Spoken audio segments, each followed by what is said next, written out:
Escuchas Bonita Radio. Síguenos en bonitaradio.net. Búscanos en Shoutcast.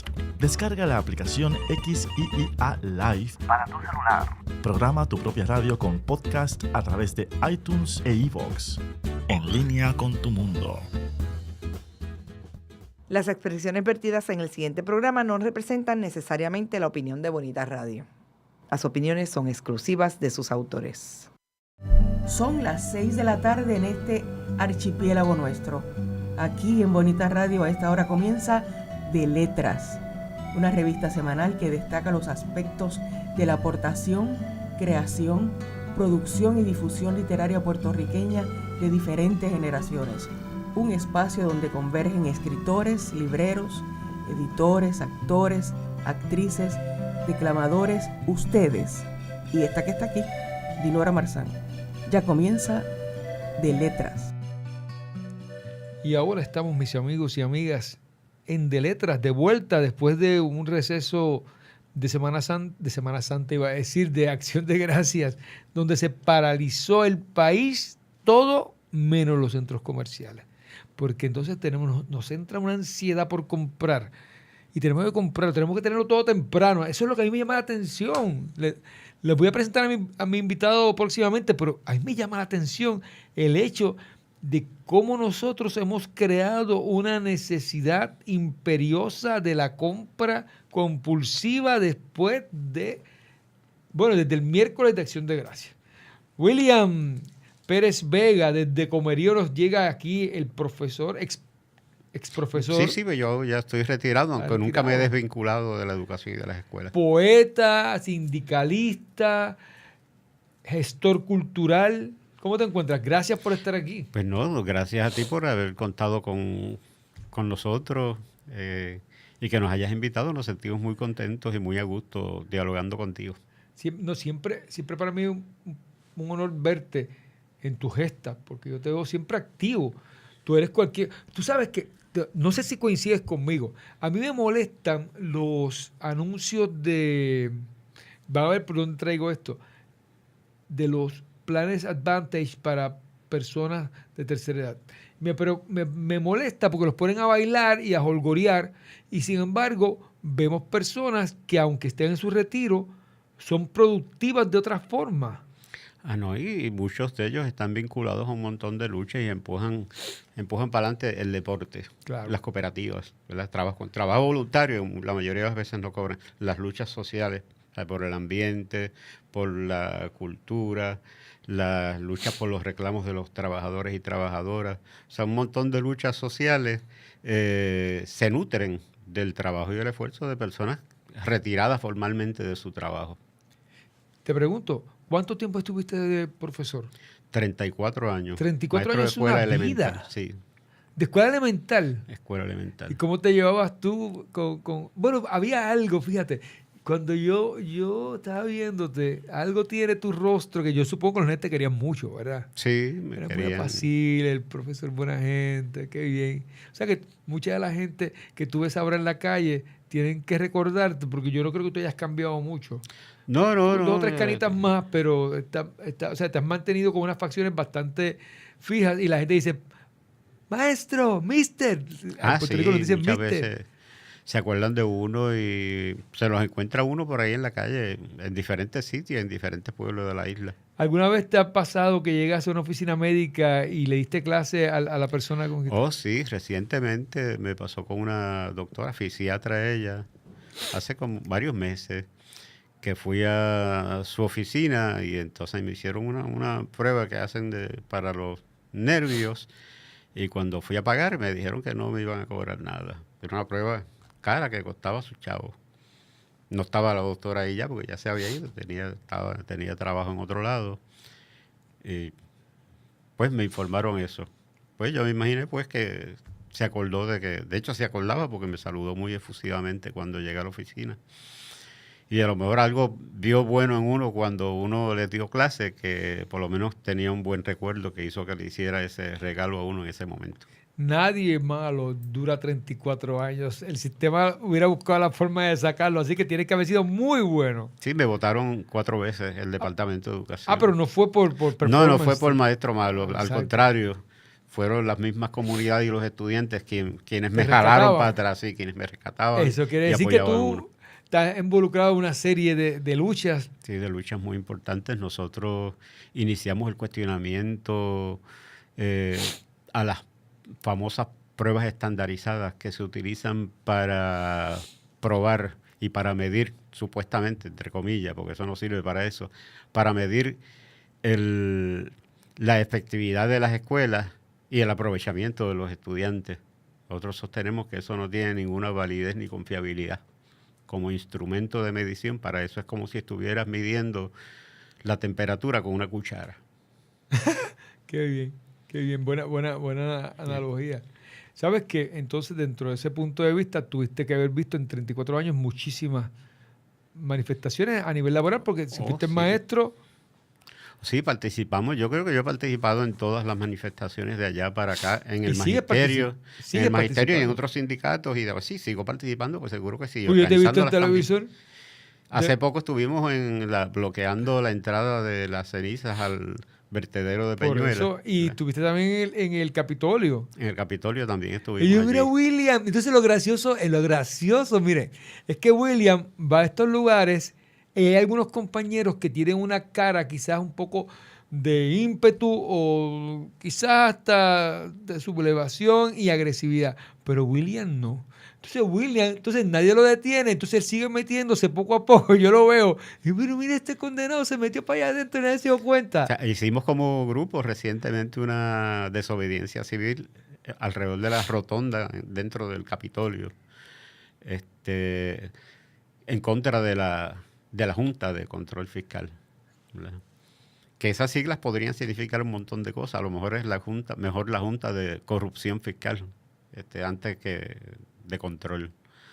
Se le podrían dar otros nombres. Pues nos metimos allí, hicimos un acto de desobediencia civil. Se supone que eso esté prohibido, no sea legal allí dentro. Lo hicimos, la terminamos, hicimos la denuncia y después salimos leyendo poesía en voz alta y creando una algazara allí alrededor de la rotonda. Qué bien. ¿Tú sabes lo que es eso? Que te hayas mantenido, sobre todo porque tú no vives en el área metropolitana. Tú vienes de Comerío para acá, que usted sabe que ya no hay trolley que coger para acá, ni ferry, pero no, tiene particularidades ese pueblo para llegar y para regresar, que es la carretera de Comerío, la famosa carretera de Comerío de Bayamón, que por alguna razón, donde cualquier lugar está despejado en Puerto Rico, cualquier otra carretera, ahí siempre hay un condenado tapón. Hay tapón por ahí en el área de Bayamón y eso es a veces difícil transitar, pero pues todo sea por las cosas que hay que hacer. A veces viajamos hacia el norte y a veces hacia el sur, como fue en el caso de Peñuela. ¿Cuándo comenzó esa necesidad tuya? ¿De dónde tú le heredas de hacer algo más por el país? Bueno, mis padres fueron obreros y obreras del pero tabaco. Activistas también. Sí, no eran activistas como tal, pero pues yo llegué a ir a la escuela descalzo. Sabía de la opresión, de la persecución, de la marginación. Y entonces uno, poco después a lo mejor, aprende a razonar sobre eso y aprende a identificar quiénes son los responsables de eso. Y ahí un poco pues uno aprende a empujar, a organizarse, a contar con otra gente que es igual a uno y que pasa por las mismas vicisitudes.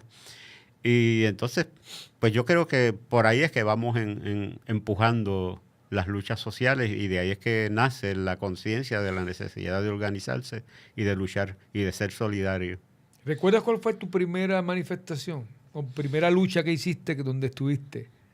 Bueno, yo creo que estando yo haciendo la práctica como maestro, los maestros de una escuela hicieron un paro y yo me fui para allá a apoyarlo. Me descontaron el día y a lo mejor me llamaron la atención y todo, pero yo tampoco le hice mucho caso. Y saqué a él la práctica también, a pesar de eso. Oye, estuviste en aquella del 75 de la Federación de Maestros. 74. 74, que fue bien grande. Febrero del 74. ¿Qué tiempo estuvieron allí? Eso fue un mes, 30 días. Un mes completo. Tenía yo una profesora de geometría muy buena en Manatí. Sotomayor era el apellido. Uh-huh. Entonces, en algún momento, los estudiantes tuvimos que entrar a clases. Yo me acuerdo, y los profesores federados se quedaban afuera. Y yo todavía recuerdo el rostro de ella diciendo que no entrara. Yo soy he visto parte de esto porque mi papá era de la UTIER. Papi trabajó 29 años en la Autoridad de Energía Eléctrica. Así que aquella gran huelga que hubo de la UTIER a principios de los 70, no me acuerdo qué año fue. Creo que el 72, por ahí. 72. O cerca de eso, sí. Fue terrible para nosotros porque no teníamos comida. O sea, en casa literalmente por la huelga no hubo comida. Nosotros que éramos niños, para poder satisfacer un poco las ganas de comer algo dulce, cogíamos plátano maduro, bien maduro, lo partíamos en pequeñas rodajas y entonces lo poníamos en un platito, le poníamos palillos de fósforo para sentir que estábamos en una fiesta comiéndonos algo dulce. Ah, sí. Pero lo pasamos muy mal. Esa es la fiesta del hambre. Muchas veces hay gente que piensa que en Puerto Rico no hay hambre, no hay necesidad. Eso abunda en Puerto Rico. Claro. Y a veces nos meten en la cabeza, nos han metido en la cabeza a través de todas las formas de educación en Puerto Rico, que si hubiéramos sido libres o independientes hubiéramos muerto de hambre. Pues ahora eso no ha ocurrido. No es un país libre, no es un país independiente. Es bajo la tutela del gobierno de los Estados Unidos y ahora nos están quitando los salarios, nos están quitando los derechos y hay una Junta de Control Fiscal no electa, ¿verdad?, que tiene poder sobre los funcionarios electos aquí en Puerto Rico. De modo que todo lo que nos decían de que va a haber hambre, bajos salarios, de que va a haber escasez, de que no va a haber derechos, que tenemos y lo sufrimos, uno de los sistemas de salud peores del mundo, más inefectivos del mundo y más caros del mundo, lo estamos sufriendo aquí ahora mismo. O sea, no hay que ir a otro país. En Puerto Rico, bajo el gobierno de los Estados Unidos, lo estamos sufriendo. Pues entonces, no es cierto entonces que que la libertad implica hambre. Al contrario, aparte de estar amarrado, atado a un sistema colonial e imperial, ¿verdad?, también vamos a padecer hambre o nos van a quitar derechos, porque juntas como esa de control fiscal que acaban de nombrar en Puerto Rico, en otros lugares han recortado las pensiones, han deteriorado la calidad de los servicios, los han encarecido, han privatizado servicios públicos, han vendido propiedades públicas. Y ellos vienen a todo eso porque lo importante para ellos no es que la gente viva un poco mejor, sino pagarle a los que más tienen. De hecho, eso está pasando en Argentina ahora. De momento, Argentina entra Macri, Cristina se va, Cristina ya representaba otro sector de la población y de momento Macri dijo, vamos a pagarlo todo. Y mi hermano se paró allí el otro día, estaba de viaje y me dice, Emilio, estuve 14 horas en Buenos Aires con mi familia. Pues te va a encantar, es bien barato, pues yo había ido el año pasado. Digo, Emilio, fue bien caro, pero como que caro, porque si yo fui allí, es baratísimo. Y dice, no, todo ha aumentado. Los taxistas nos los dijeron, mira, está bien caro. Y tú sabes qué, y te voy a traer este pensamiento, a ver qué tú opinas. Nosotros hemos creado un nuevo tipo de pobreza. Nosotros pensamos en los pobres, pensamos en una casita en el campo, estamos por allá, o en los residenciales. Piensen en esto, es el pobre profesional, ser pobre profesionalmente. ¿A qué yo me refiero? Pues es esta persona que hace estudios, tiene que recurrir a todo este andamiaje que hay, ¿no? Pues te tienes que casar, tienes que tener una familia, tienes que tener una casita, tienes que tener un carro. Cuando tú vienes a ver, para tener un estándar de vida que vaya de acuerdo a lo que tú estudiaste porque te mataste estudiando, claro, te conviertes en un pobre con deuda, o sea, porque eres... Lo que te sobra es tan poco. Sí sobra. Si es que sobra, porque entonces se prueba que no está sobrando. Cuando vemos que creamos un nuevo pobre, que es el que parece que no es pobre, pero es hasta más pobre porque tiene más necesidades. Si una persona de esta no gana una quincena, si no cobra una quincena, exacto, cae en la miseria. Es la pobreza más difícil de superar. Es la más difícil porque la persona sigue trabajando y sigue produciendo. Es que yo soy de esos pobres. Entonces, yo por eso te lo digo. Y yo trabajo y yo digo, Dios, si un día me quedo un mes sin ganar el sueldo, caigo casi a nivel de la quiebra. Y eso es una pobreza terrible. Pero vamos a hablar sobre esto. Es un honor para mí tener a William Pérez Vega. Ya han empezado a ver ustedes cuál es parte de su cosmovisión, su visión de mundo. Y vamos en el próximo segmento a conocer al poeta dentro de este insigne puertorriqueño. Regresamos en breve. Chico, ¿qué tú haces? Aquí, a punto de ganar una subasta por internet. ¿Una subasta? Sí, chico. Voy a completar mi colección de figuras de acción en pocos segundos. No. Chico, ¿qué pasó? ¿Qué pasó? Otra vez se cayó el internet. ¡Qué chavienda! Ay, Dios mío. Buzzer, la nueva técnica que ofrece estabilidad al Internet con planes residenciales desde $19.95 y comerciales desde $59.95. Llámanos hoy al 200-3535. Buzzer Wireless Network. Dale estabilidad a tu Internet. Nunca fue tan divertido estar en fila. El foro que propone la discusión sobre el séptimo arte tiene su espacio en la radio web. Estrenos, noticias, curiosidades y crítica al estilo único de En Fila. Miércoles a las 6 de la tarde, en El Tapón, agarra el popcorn y ponte en fila. Estaba comentando con William el hecho de que también hay unos pobres nuevos, que son unos pobres que tenían un sueldo excelente y de momento la empresa se fue y se quedaron con unos sueldos más pequeños, no pueden suplir sus necesidades, las que por lo menos tenían en ese momento, los gastos que tenían, y siguen viviendo en los condominios de lujo, sin pagar, porque están esperando que los expropien, sin acondicionador de aire. Entonces la junta de condominios le quita el agua a veces y la luz, y cuando vienes a ver, están viviendo en situaciones de pobreza, pero salen enchaquetados. Bueno, sí. Que Como ha habido personajes en la literatura, sí, ¿verdad? Que el autor lo hace para denunciar unas deficiencias del mismo sistema. Y a mí me parece que ese tipo de pobreza es a veces la más difícil de combatir y de superar. Porque es que nos han hecho creer que nosotros estamos mucho mejor que otros países independientes o de América Latina o del mundo. Y cuando uno se pone a ver, en el caso mío, uno se gana, digamos, $1,500, $2,000, pero tiene que pagar el carro. Porque no tenemos transportación masiva. Exacto, tiene que pagar la casa, porque la casa es a base de un préstamo que tú lo pagas durante toda la vida y nunca termina, ¿verdad? Tienes que pagar un plan médico carísimo y deficiente. Tienes que pagar muchas veces por gastos relacionados con la educación, aunque haya escuela pública, ¿verdad? Tienes que pagar una serie de cosas y entonces muchas veces el sueldo, pues casi nada. Tienes que, aparte de eso, pues adquirir bienes para consumir, para alimentarte y todo eso. Y ahí tú ves la pobreza que a veces uno cree que no es pobreza. Y comer saludable es carísimo. Compara.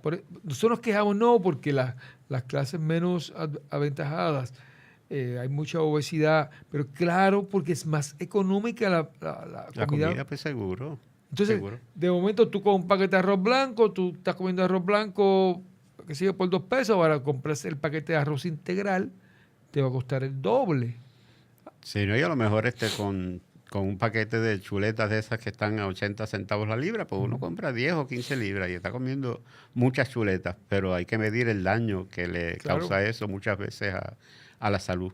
Entonces después lo difícil es salir del problema de salud. Claro, porque ese es el problema. Hemos criado una generación de tercera edad tan enferma porque ya llegan con presión, vienen con un package, presión alta, diabetes, y problemas gastrointestinales casi siempre. De hecho, a mí me hablaba hace poco, el año pasado, cuando vinieron unos compañeros poetas internacionales a Puerto Rico, ellos me decían, oye, pero Puerto Rico se ve limpio. Yo les decía, lo que pasa es que aquí la basura es invisible, es la que te entra a través del aire, que tú no la ves, a través de la comida. Problemas como los de los vertederos de cenizas tóxicas, que esa ceniza la han dispersado por todo el país y está envenenando la gente en diferentes lugares de Puerto Rico. Pues una basura que tú no ves, pero es la peor porque es la que entra dentro de tu cuerpo, porque por algo tiene que explicar los altos niveles de cáncer, de enfermedades del corazón, de enfermedades intestinales y otras que hay en este país, de los nervios. Alguien tiene que... O sea, alguna explicación tiene que haber relacionada con eso, para eso. El ambiente en nuestros cuerpos de agua están totalmente contaminados. Contaminados, seguro. Mucho ha sido por nuestra culpa. Yo soy de San Sebastián de la Vega del Pepino y yo recuerdo cuando bañarse en el Chorro Collazo era un atentado contra tu salud, porque bajaban pampers sucios de las casas que estaban en la periferia, y a nadie se le ocurría decir, mira, vamos a educar a estas personas, a decirle que no pueden tirar los residuos aquí. Entonces, nuestros cuerpos de agua están sumamente contaminados. Sí, eso también tiene que ver mucho con la educación, sí, en las escuelas, en todas las escuelas del país, incluyendo si hay privadas que les ordenen eso, educar sobre ese asunto, sobre la necesidad de reciclar, de educar sobre el ambiente, de rescatar el uso de la tierra, porque ahora la gente le habla de comer pescado, tostones, y piensan en el supermercado, en una bolsita de congelado, ¿verdad? No piensan en el río, no piensan en la planta de plátano, en el cultivo. Se ha perdido la relación entre la satisfacción de nuestras necesidades y la tierra, la fuente originaria de todo, o sea, de todo bien. Pero al paso que vamos, yo estaba pensando que no ahora en el futuro inmediato, pero los pasteles van a ser ítem de colección. Porque ¿quién los va a confeccionar si ahora las muchachas saben hacer lasaña y no saben hacer un sorollito frito? O sea, lamentablemente estamos perdiendo también nuestra gastronomía, que es tan importante, y la vemos como navideña exclusivamente. Mira, William, yo me he dado la tarea de mirar mucho las etiquetas. Los postres que venden puertorriqueños por ahí, por ejemplo, las cucas, los matahambre, aunque son altos en carbohidratos, pero son más bajos en azúcares y en grasa saturada que los M&M, que los Snickers. Son mejores postres. De hecho, lo que pasa es que aquí en Puerto Rico se dio una campaña de formación de la identidad propia y del puertorriqueño. De hecho, los puertorriqueños y puertorriqueñas hemos sido hueso duro de roer en eso. Pero todavía hay gente que cree que el mamey envenena. Y no se atreven a comer una fruta tan deliciosa y tan abundante como esa. Yo me crié, tienes que cortarle una membrana que hay entre la cáscara y la fruta. Sí. Eso es lo que me hacían, porque caía mal. Desde chiquito me habían dicho eso, imagínate. Y el mamey, nosotros preparábamos un bowl, un envase con agua y un poco de sal. Y entonces lo partíamos en pedacitos, y eso es lo que nos llevamos para el balcón, allá en San Sebastián. Y eso hay que irlo recuperando, y el instrumento para recuperar eso tiene que ser a través de la formación, de la educación. Pero quienes tienen a su cargo el sistema educativo le tienen miedo a eso, porque eso generaría libertad, generaría independencia, ¿verdad? Generaría la posibilidad de que la gente aprenda a no depender de alguien que no conoce y que lo controla y que lo domina a través de esa dependencia. William, y de todo ese amor por la tierra que estás mencionando, de vivir en un campo, ¿te influye eso en tu proceso creativo? Porque tú también eres poeta. No, claro. Si no hubiera sido por eso, los contenidos de los trabajos que uno hace, primero no hubieran sido tan abundantes y no hubieran tenido el sentido y el contenido y la dirección que tienen. Yo creo que eso es la materia prima para uno como escritor, en el caso mío. Yo entiendo que el arte debe estar comprometido y al servicio de las causas justas, al servicio de los pobres, de los marginados, de ese 99% que a veces decimos que es la inmensa mayoría del país, del pueblo, de nuestra gente, y que la manera que yo entiendo que podemos ayudar a que la gente se identifique con la poesía, porque ahora no se identifican mucho, es que la gente se vea reflejada en el arte. Claro. Y que tú vayas a Peñuelas y allí en plena línea de piquete y forcejo puedas leer un poema y la gente esté dispuesta a escucharlo y te aplauda. Y que lo mismo ocurra en Humacao. Lo que ocurrió anoche cuando celebramos un tributo a Fidel. También aprender a rescatar esas figuras a veces que las han desacreditado tanto, pero que si uno profundiza en su gesta, en su heroicidad, uno las descubre de nuevo y se da cuenta de que son los santos de este siglo. ¿Recuerdas a Lloren Torres y su fascinación bucólica con el campo, con su jardín de collores? ¿Hay algún elemento parecido? Aunque ustedes saben, yo tengo una mente tan mala que yo todo lo que es la visión de Llorens Torres yo la visualizo de una forma erótica también, como esta analogía con la mujer. Pero en el caso tuyo, también le haces poemas. El compañero tiene 20 libros, nada más y nada menos. O sea, es un poeta, está involucrado con los festivales de poesía de Puerto Rico también, ¿verdad? Sí, sí. Altamente. El Festival Internacional de Poesía también es... Yo he estado en la Junta y soy ahora mismo, me mantengo colaborando con la Junta que organiza el Festival Internacional de Poesía de Puerto Rico, así como mantenemos la colaboración también con otras entidades que organizan actividades relacionadas con la cultura. Ese festival, que es casi un milagro, ¿no? Sí. Montar ese festival es un milagro. Sí, porque tiene muy poco apoyo oficialista, muy Exacto. poco apoyo. Y es un festival bien importante. Yo diría que es el festival más importante en el país porque reúne en Puerto Rico una serie de poetas muy importantes de otros países también y de Puerto Rico, y los llevamos a escuelas, los llevamos a comunidades pobres, que claro, eso se debe desarrollar todavía mucho más, pero los llevamos a las universidades, a colegios, los llevamos a lugares públicos, y yo creo que es muy importante ese festival, y mucho más si se afianza esa dirección hacia la vinculación con el país, con el pueblo, con la gente que a lo mejor no tiene la oportunidad de vincularse con esas expresiones artísticas y culturales. Y que el arte siempre va a sensibilizar.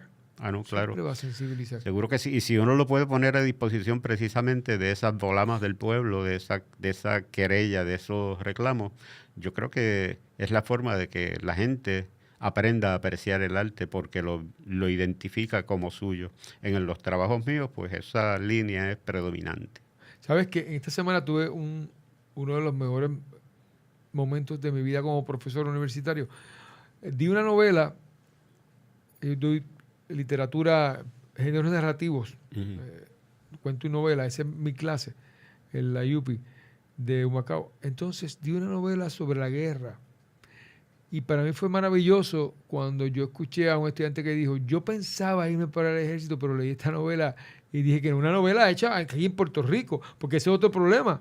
Tenemos el fashioneo de que aquí vienes a ver, no se conocen los escritores, y es porque muchas veces los profesores tenemos que hacer un poquito más de esfuerzo en dar a escritores nuevos, porque ya los canónicos ya están dados, se van a dar desde escuela superior, pero entonces nos hace falta que conozcan las nuevas cepas que están saliendo. De hecho, oficialmente eso está prohibido en Puerto Rico.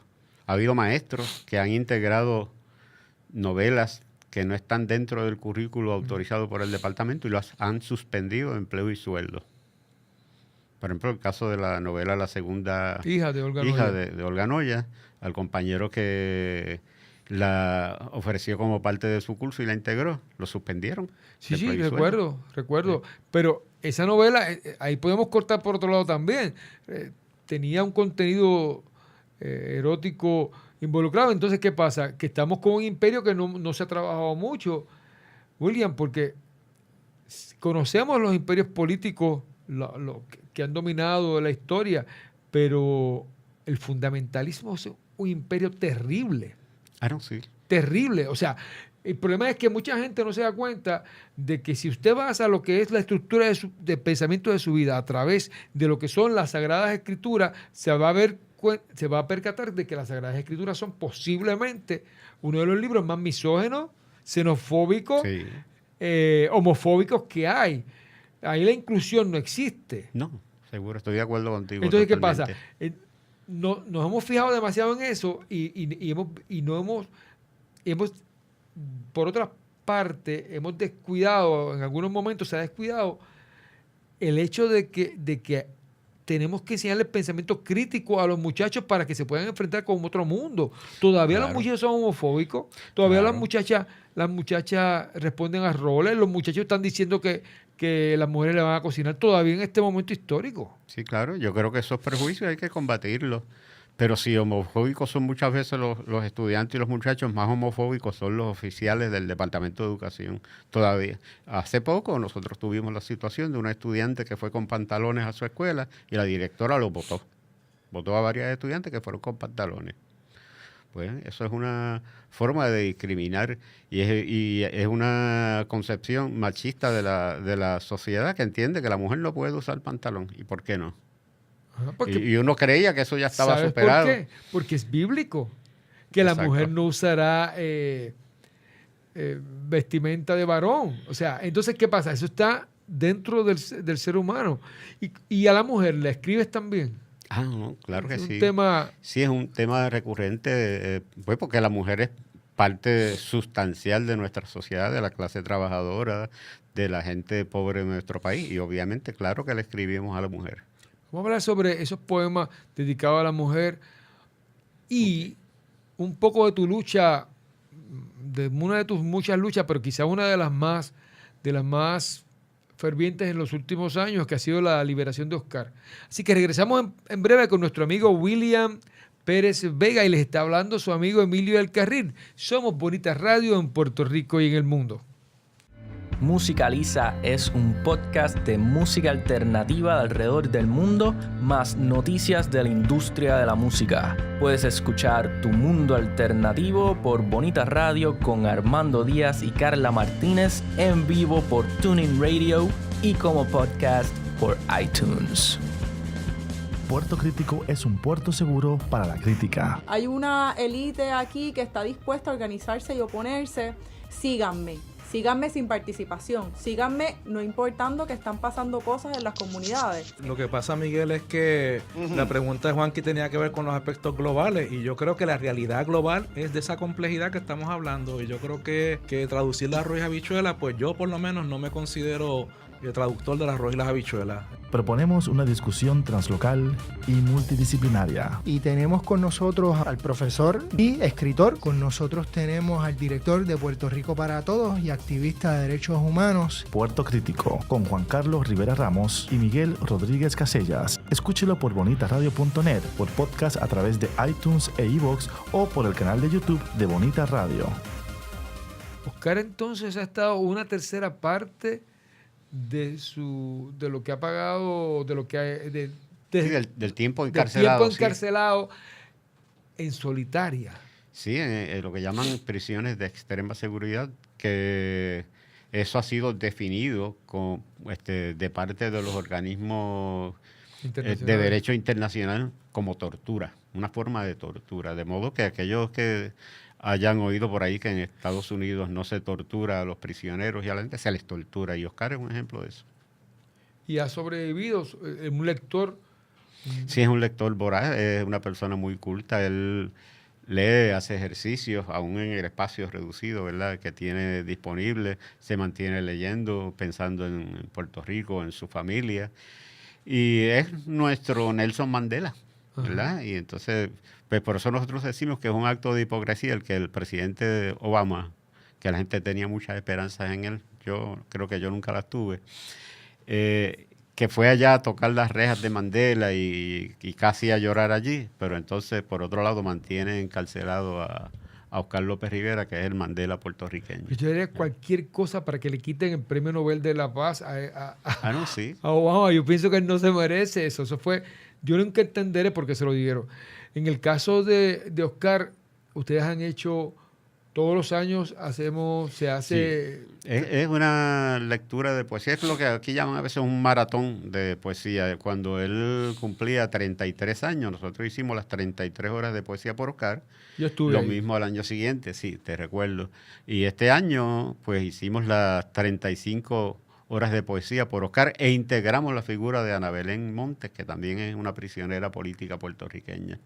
Y entonces, eso es organizado por Poetas en Marcha, que es el grupo del cual yo estoy a cargo, una serie de compañeros que no son necesariamente los únicos que participan en la actividad, pero son los que la generan, la organizan, y como somos una convocatoria abierta, integramos la participación de diferentes grupos, colectivos de poesía en el país, de diferentes artistas, y la pasamos muy bien y sabemos que es algo muy importante porque tiene el efecto de divulgar la necesidad y el reclamo que hay de que que Oscar López Rivera sea excarcelado. Pero es que definitivamente, por ejemplo, yo recuerdo, a mí me gustan las madrugadas, ir por la madrugada, que es cuando más difícil es conseguir gente para leer.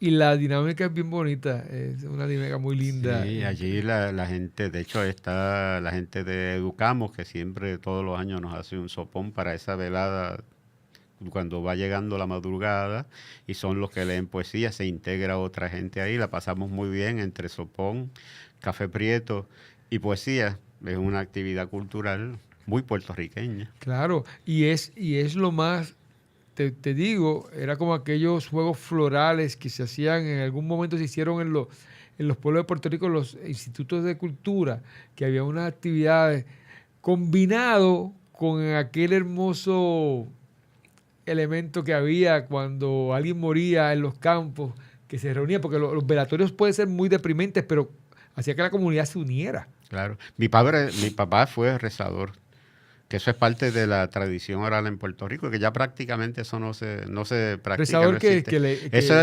lo contrataban, le daban 2 o 3 pesos, aparte de por lo menos darle el palo de jón, ¿verdad?, durante toda la noche. Y el rezador se mantenía rezando toda la noche, pero aparte de eso tenía que hacer chistes. Bueno, tenía que mantener a la gente despierta, y se daba el palo, bebían café. Y era una combinación como entre duelo y fiesta. Fíjate, pero yo no conozco esa figura. No, por lo menos en los velatorios que yo fui de campo no fueron. Quiere decir que es una figura que hay que rescatar literariamente. ¿Cómo se llama tu papá? Ramón Pérez Vázquez se llamaba él. Ramón Pérez Vázquez, 2 puntos, el rezador. Eso sería interesante como una... Sí, yo lo recuerdo como ahora, pues él se amanecía. ¿No has escrito nada sobre él? Sí, hemos escrito, ahora no lo tenemos acá, pero sí hemos escrito sobre él y sobre mi mamá también, que fue una persona, pues una trabajadora durante toda la vida. Y nada, pues claro que escribimos mucho sobre ellos también. ¿Pero lo has hecho en narrativa o solamente en poesía? En poesía, por ahora en poesía. Es bonito verlo en cuento o en novela. Me parece que, te insto que me parece que podría ser un personaje maravilloso, porque lo que me estás contando me parece fascinante. Porque yo no lo he visto, o sea, donde yo vengo de una familia donde siempre abuela Juanita Carril, se llama mi abuela, de ahí es que yo adopto el apellido, siempre era la primera que llegaba a los velatorios y la última que se iba con la luz del sol. Ella nunca dejaba a los muertos solos.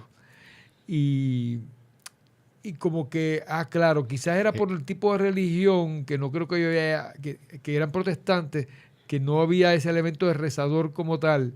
Eso ya lo han privatizado también, tú lo sabes, que antes se celebraba el velorio en la casa. Sí. Ahora es en la funeraria, es hasta las 12 de la noche que la cierran. Sí. Y ese muerto solo ahí el resto de la noche, a mí me parece tan triste, por eso yo creo que me cremen. Porque yo, pensar que me van a dejar 7, 8 horas ahí solo, ¿verdad? Probablemente no voy a saber nada, pero independientemente de la sensación de la imagen, me parece que es la soledad más grande del mundo. La soledad más grande. ¿Qué hay nuevo de Oscar? Pues mira, está la campaña esta por recoger 100.000 firmas. Que ya están cerca, yo creo que lo van a lograr. Eso se puede lograr. Pero de hecho aprovechamos para exhortar a la gente, a nuestra comunidad puertorriqueña y de otros países también, a que se unan a ese reclamo y nos den la firma para ver si por lo menos se logra que el presidente de los Estados Unidos se pronuncie sobre eso. Y la campaña la vamos a continuar, no solo para Oscar, sino para Ana Belén Montes, porque es importante que se sepa que no son un tipo de prisionero o prisionera cualquiera, que se trata de prisioneros políticos puertorriqueños que están presos por la misma causa por la que luchó Jorge Washington, Martí, Bolívar, José de San Martín y todos esos grandes hombres y mujeres que nosotros ahora los admiramos y que han sido guía para la humanidad, ¿verdad? ¿Y por qué Oscar y Ana Belén tienen que estar presos por eso? Cuando a esos otros los honramos, los admiramos y los seguimos. Yo estoy deseoso de traer a Miriam Montes Mock, que es una amiga. Anoche estuvimos compartiendo con ella un rato. Sí. Va a ser muy, muy productivo tenerla para que nos hable un poco de Ana Belén, que es un caso menos conocido. Básicamente la gente lo está conociendo ahora porque Miriam también se ha dado la tarea de exponerla un poco más. Sí. Y Navidades en Puerto Rico es, si bien es cierto, no sé si estás de acuerdo conmigo, que es un momento feliz, maravilloso, la Navidad es más larga del mundo, pero también es nos entumecemos, las luchas se acaban un poco.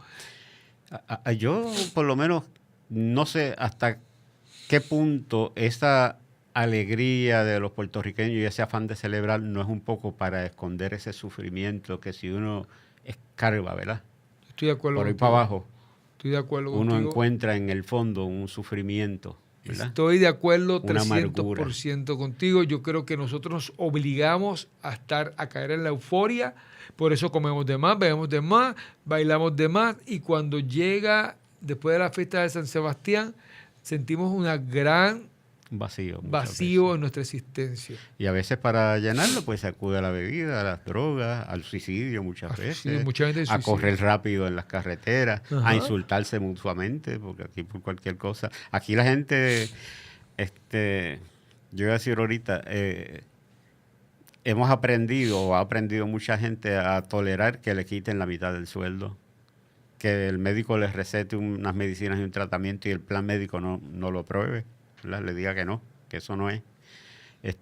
Hemos aprendido a no poder montarnos en la ambulancia con una enfermedad grave si no tenemos los 500 pesos, a que nos quiten retiro, a que nos reduzcan los salarios y los derechos, pero a veces nos está malo que un maestro diga una palabra fuerte para obligar a un estudiante o para exhortarlo a que se ponga a leer un libro. Mira. O sea, somos capaces de aceptar que nos roben, que nos maltraten, que nos quiten derechos, que nos violenten los derechos que ya tenemos y nos los recorten todavía más. Y entonces como que no podemos decirle a ninguno de esos políticos lo que se merecen. Yo creo que a veces eso de las malas palabras se lo inventó algún político de esos para que nosotros aprendiéramos que reclamarle justicia a ellos es pecado. Yo siempre he dicho que no hay nada más libertador que una secuencia adecuada de malas palabras o palabras soeces dichas en los decibeles suficientes para que la otra persona lo escuche. O sea, seguro que sí, uno se siente como liberado. Uno se siente liberado. Y nosotros tenemos palabras soeces maravillosas en este país que trabajan con... Porque, por ejemplo, obviamente no nos estamos relacionados con ella, pero nosotros cacofónicamente hay una serie de consonantes ricas en nuestras malas palabras que las hacen más bien especiales, ¿no? Y hay muchas de ellas que riman lo más bien. Y riman también lo más bien. Oye, te quería comentar algo, porque no quiero pasar la oportunidad de preguntarte esto. ¿Te parece, y esto no tiene nada que ver con el tema, pero para mí es importante, ¿te parece que quizás nosotros se podría trabajar una música típica de corte romántico? A mí me hace falta. El otro día había un grupo de Villalba, eran dos hermanos o tres, y entonces ellos empezaron a traer música romántica típica. De hecho, yo creo que ya existe, hay una corriente. Yo, aparte de practicar el verso libre en la poesía, también escribo décimas. Okay. De hecho, Andrés Jiménez nos ha grabado sobre una docena de escritos y están en los discos. ¿Pero tuyo? Sí, míos. Mira para allá. Míos. Y uno de ellos, el primero que me grabó, es uno de corte romántico, unas décimas de corte romántico que se titulan A Eva. Ok. Tú también le escribiste a Eva, igual que Lloren Torres. ¿Sabes? Eva Vencedora. Eva también mi esposa se llama Eva también. Ah, qué bien, qué bien. Entonces, fíjate, no sabía que también hacías décimas, pero pues, he visto a Sandra Santana, que es amiga de los dos. Sí. Sandra, que hace décimas también. Silverio, que hace... También. Que es muy bueno haciendo décimas. Pues a mí me encanta porque yo estuve en Perú y en Perú yo empecé a escuchar mucha música criolla, cortavena. Y me pareció, mira qué chévere, esto es como música típica de acá, pero cortavena. Yo creo que sí, que es importante. Yo creo que se debe cultivar, se debe promover. Yo, por mi parte, creo que el poeta debe domesticar el verso, ¿verdad? Que uno debe practicar todo tipo de versificación, libre, soneto, décimas, cuanta cosa haya, la copla, y que uno probarse ahí que tiene dominio de eso y que lo puede hacer. Y yo creo que todos tenemos el deber de aprenderlo porque así tenemos una mayor amplitud de formas para expresar lo que queremos expresar.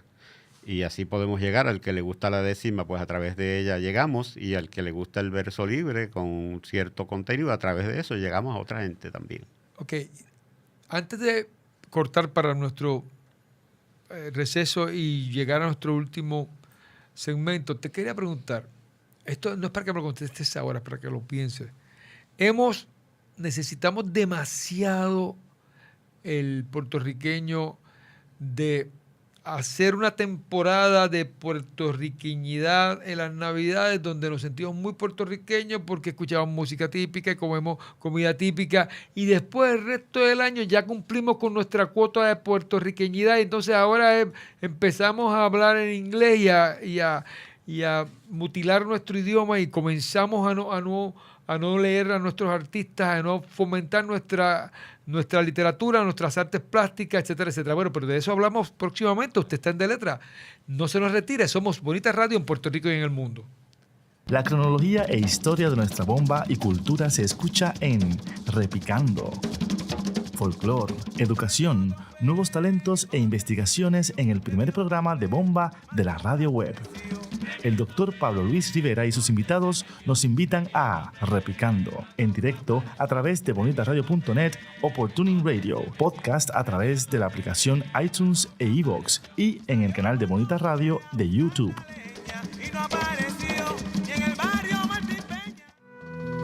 Una vez alguien preguntó: ¿qué valor tiene la cultura cuando la experiencia no nos conecta con ella? Culturéate es la revista radial que nos acerca a la identidad, pero sin perder la movilidad. Perpetuamos las dimensiones esenciales de la vida humana desde la entrevista, porque la cultura es lo que queda cuando todo se olvida. Escuche Culturéate en directo a través de bonitaradio.net o por Tuning Radio, podcast a través de la aplicación iTunes e iVoox y el canal de Bonita Radio de YouTube. Me decías sobre la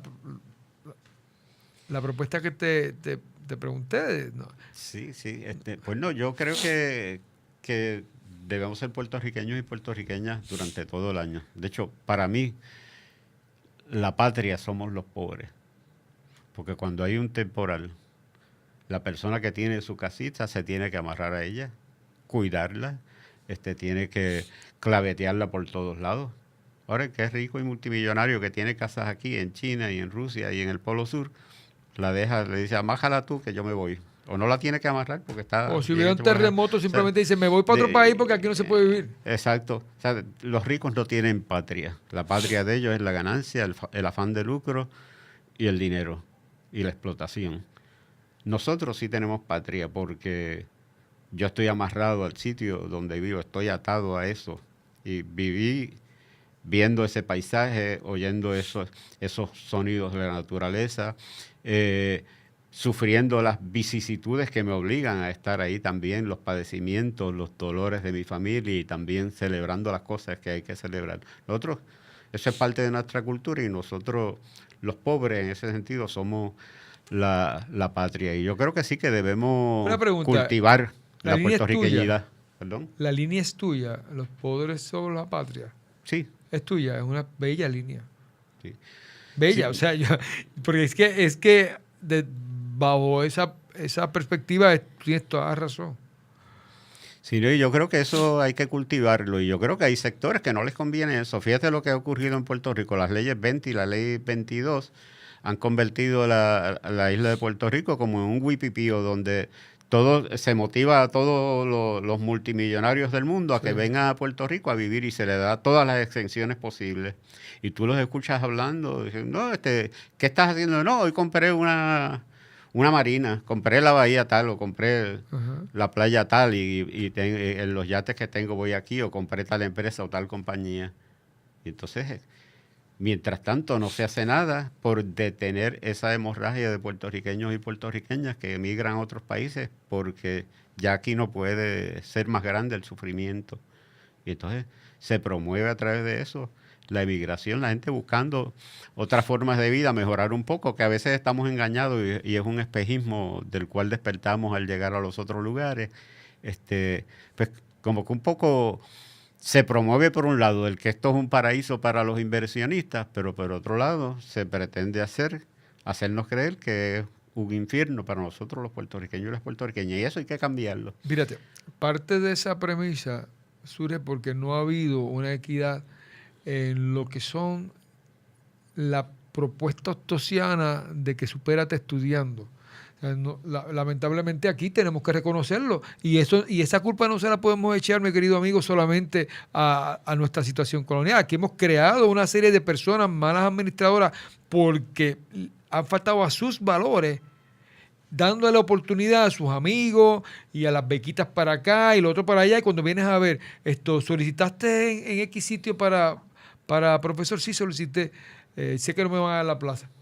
Y tú lo sabes, aunque yo tenga más credenciales que otros, porque hemos creado también una capacidad de tribal tan grande. Yo creo que eso en Puerto Rico se vive la corrupción. ¿Cómo es posible que el Departamento de Educación tenga 3 billones de dólares asignados y ese dinero no llegue a las escuelas? No llega. Y los maestros y maestras tengan que sacar de su menguado salario para comprar material y preparar los salones. Entonces el dinero se queda en los contratos de esos que le dan a esos amigos del alma de los secretarios de educación y de los del gobierno. Se queda ahí y nunca llega a las escuelas. Y se les contrata para que ayuden a superar unas deficiencias, y cada vez las cosas son peores. Y entonces nadie los investiga, nadie los acusa de corrupción, ¿Y tú sabes lo que nadie va a los pasar? mete presos. Se han robado un retiro y tienen casi en quiebra el retiro de maestros, y están por ahí en las mismas, disfrutando de su riqueza. Entonces dicen ahora que nos van a reducir a la mitad el retiro a los maestros retirados y a los otros retirados también. Entonces, como que ese grupo de rufianes, nadie los condena. Me parece que eso es una canallada que se ha sistematizado aquí en Puerto Rico y que nos toca a los puertorriqueños resolver. La impunidad es parte de lo que es el proceso de este país. La impunidad. La gente anda 6 años, 8 años sin licencia y le dan 20,000 tickets y nadie hace nada. Yo he visto gente que... Entonces, la gente se percata de que puede hacer esto, violentar la ley en este momento, y la sigue haciendo. Entonces, de momento, va creando una cadena como la cadena atómica, que cuando se bombardea una reacción en cadena que incide, porque por ejemplo, si tú tienes a 2 hermanos, tienes uno de 12 años y tienes a uno de 20 que está estudiando, se están fajando estudiando y estudiando fuerte, es un gran estudiante, para que llegue y después no consiga trabajo, y entonces porque el trabajo lo tienen los hijos de este o lo del otro, el hermanito que va por los 10, 12 años y ya cuando tiene 14, dice, yo no voy a pasar el trabajo que hizo el hermano mío. Y no, y la gente se cuestiona por qué estudiar si después no va a haber trabajo. Exacto.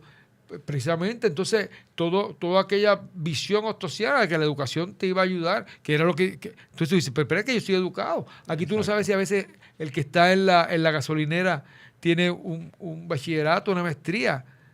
O sea, hola, Salvador. Es bien terrible esa desigualdad, porque hay una desigualdad en Puerto Rico que bien evidente, es la desigualdad laboral. Tenemos mismas personas haciendo las mismas tareas con situaciones laborales totalmente diferentes. Pues y la educación tiene que ser un instrumento para eso, y a través de la poesía y del arte nosotros tenemos que servir de instrumento a la lucha por ese derecho y por esa igualdad. Qué bien. Tú sabes que para mí ha sido como un rayo de esperanza tenerte aquí hoy en el programa. Y yo sé que para Salvador también, después cuando puedas escuchar el programa, porque William, no sé si ustedes se conocían, ¿no? Es un luchador incansable, y te lo digo incansable. Búscalo en las luchas que sea, que él va a estar allí, siempre está allí con su gorrita.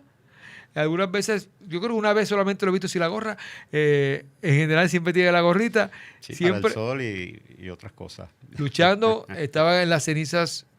En el depósito. El depósito de cenizas de Peñuela, hizo desobediencia civil dentro de la rotonda del Capitolio y ha hecho todas. 33, 34, 35 por Oscar, todo lo hace William. Ha hecho 20 libros de poesía, escribe décima y vive en Comerío, allá en un campo, todavía escuchando quizás al tataranieto de los coquí que escuchaba cuando era chiquito. Seguro que sí, allí estamos siempre a sus órdenes y para nosotros ha sido un honor, un placer enorme, un gusto exquisito el haber podido compartir un rato contigo y haber podido dialogar sobre eso. Y te dejo la invitación para cuando vuelva el Festival Internacional, me traigas algunos de las personas, de los poetas, podemos hacer tiradas especiales para que tu gente tenga un podio, porque lo bueno de este programa, tú sabes que se sube a YouTube y eso queda como promoción. Claro que sí. Siempre era como que necesitaba que estuvieras aquí hoy porque mi alma necesitaba como que un poco de esperanza porque los últimos meses han sido fatales y sobre todo con el sistema de salud. Y decía, yo que soy un hombre con unas condiciones, ¿por qué tú no lo cierras con un verso tuyo que pueda de alguna forma mostrarles a la gente? Bueno, que alguien me explique. Vamos a ver. Dice, a veces duele la tarde como un patio de escombros luego de los ojos donde no cabía otro llanto, cuando le dijeron a la maestra que sobraba y la dejamos ir sin otra despedida que un miserable abrazo, porque así como los buitres cierran el último suspiro con la muerte que devora pueblos derrotados, debimos haber inventado un asomo de aliento, un coraje en el grito de otro asombro, aunque fuera un susurro que dijera madrugada, una rebeldía de pájaros para picotear en la niebla, un barrunto de voces que dijera himno, tal vez un huerto bordado en la sonrisa, una metáfora que nunca muera, otro espectro en el arco iris que golpee la cara a los ladrones, una risa que derrote el llanto, y un resumen de gritos que ahuyente a los cobardes que nos dejan sin lecciones, o por lo menos inventar un árbol que nadie pueda derrumbar y tatuar el corazón más grande en la corteza de su alma con un te quiero que dure para siempre.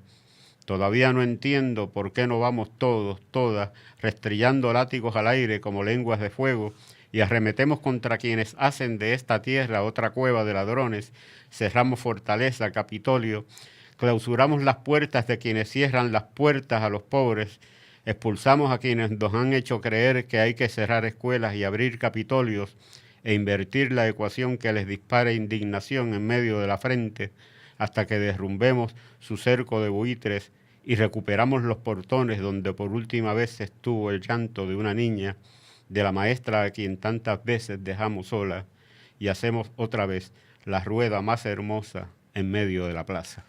Qué bien, qué buen cierre, un poema circular. Gracias, William, por regalarnos el poema, muy consono con todo, que resume básicamente nuestra conversación esta tarde. Claro. Esta es tu casa y usted estuvo en De Letras con su amigo Emilio del Carril y hoy con el poeta, activista, sindicalista William Pérez Vega. Nos vemos la semana que viene.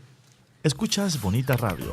Síguenos en las redes sociales, facebook.com/Bonita Radio y participa del Thrift Chat y Creatividad Boricua 101. En Twitter, Bonita-Radio. En línea con tu mundo.